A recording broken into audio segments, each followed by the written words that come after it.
La danza y el baile, como toda disciplina artística, han estado en constante cambio. A través de la expresión corporal y el acompañamiento musical, el ser humano expone formas ancestrales con fines artísticos, de entretenimiento o religiosos, en donde la naturaleza forma parte esencial de los ritos a través del misticismo entre la sociedad y los dioses.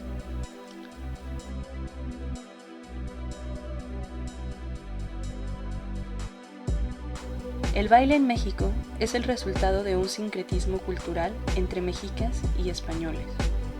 La invasión de estos últimos modificó las costumbres, los rituales, el arte y forma de vida, y como tal, el baile y la expresión corpórea.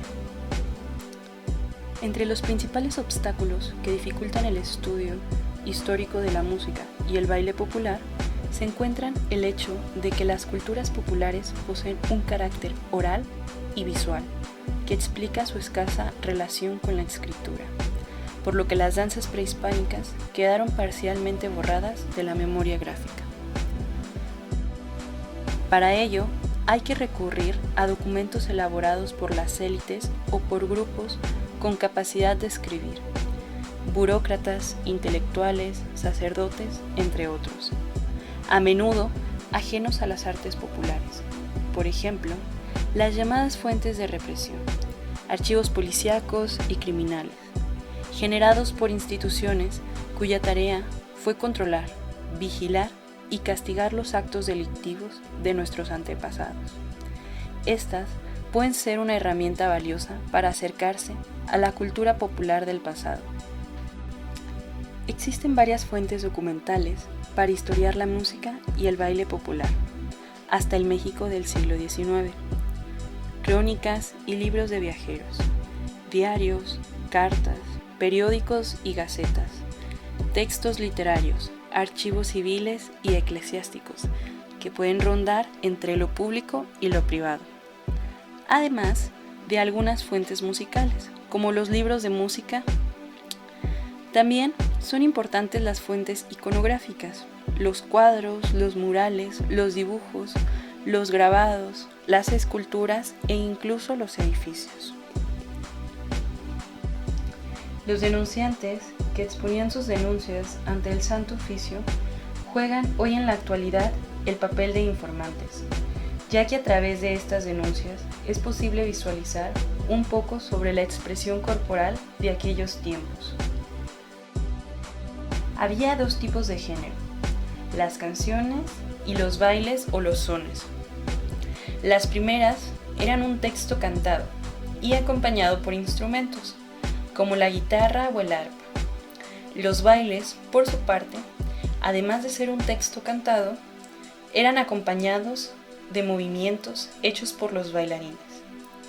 En los diferentes contextos sociales, culturales y geográficos de circulación y consumo de los géneros populares, participaron como intérpretes o espectadores los españoles, criollos, mestizos, negros, indios y cualquier persona de diversas castas, en fiestas profanas y religiosas, en los llamados fandangos caseros y en escenarios teatrales, en tabernas y fondas de las ciudades, o bien en los puertos y las zonas mineras y agrícolas de la Nueva España. Una de las características más importantes de los cantos y bailes populares virreinales son sus particularidades étnicas y sociales de creación y consumo que se crearon a través de la mezcla cultural y colectiva de las sociedades de la época. El primer cancionero de México se publicó en 1568 bajo el título Flores de Varia. Este fue escrito por Tancillo Serafino Aquilano y Sanázaro Mozzarella y Dolce. En él se compilaba la versificación de varios autores mexicanos. Por su parte, el tipo de danzas que retrata Bernal Díaz del Castillo en sus crónicas del siglo XVI son la pavana, la gallarda, la zarabanda y la chacona, que algunas de ellas han generado largas discusiones sobre si su origen está en el Nuevo Mundo. Incluso se dice que Cortés mismo bailó la pavana en armadura completa ante Carlos V tras su regreso a España en 1527, de donde se quiso derivar su origen americano o español. Sin embargo, las primeras pavanas se publicaron en Italia en 1508. La danza es el signo lingüístico que permitió la comunicación y la diversificación de los ritmos, sones y expresiones corporales de cada pueblo, generando nuevas experiencias y narrativas capaces de explicar el mundo a través de la perspectiva y el cuerpo del otro.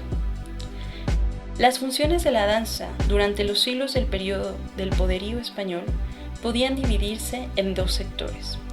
El primero, conformado por los indígenas, que enmascaraban el baile como un rito. Por otro lado, las clases altas, quienes mantenían los hábitos dancísticos europeos dentro de sus casas. A esto se le conoce como bailes de salón.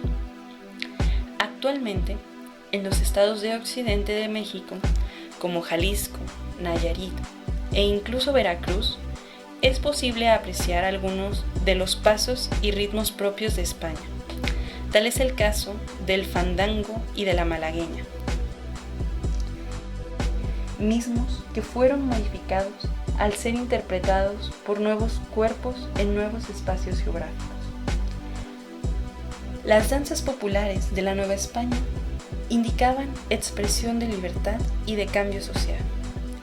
Buscaban romper el canon europeo.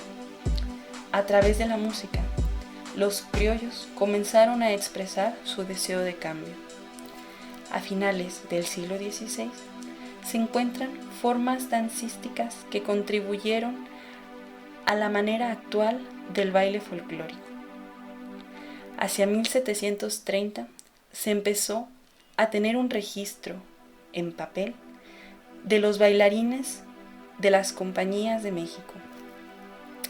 El repertorio de la época se gestaba alrededor de las danzas del tipo cortesano y populares, mismos que eran presentados en espacios teatrales. Fue hasta finales del siglo XVIII cuando el ballet llega a la Nueva España, el cual fue bastante aceptado por la sociedad.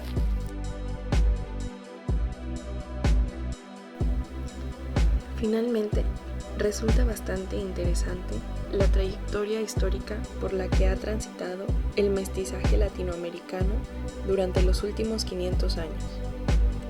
Desde el nuevo mundo global del viejo siglo XVI, que tan a menudo suele ser olvidado, hasta la globalización posmoderna del nuevo siglo XXI, que con frecuencia nos parece tan novedosa. Quizá una concepción escénica o performativa del mestizaje y la cultura popular nos ayude a entender los nexos entre el pasado y el presente, cuando los artistas de todo el mundo, a través del performance, la instalación y otras formas nuevas de practicar las artes visuales y escénicas, se reencuentran con alguna de las formas más antiguas de prácticas de dichas artes, a veces sin saberlo.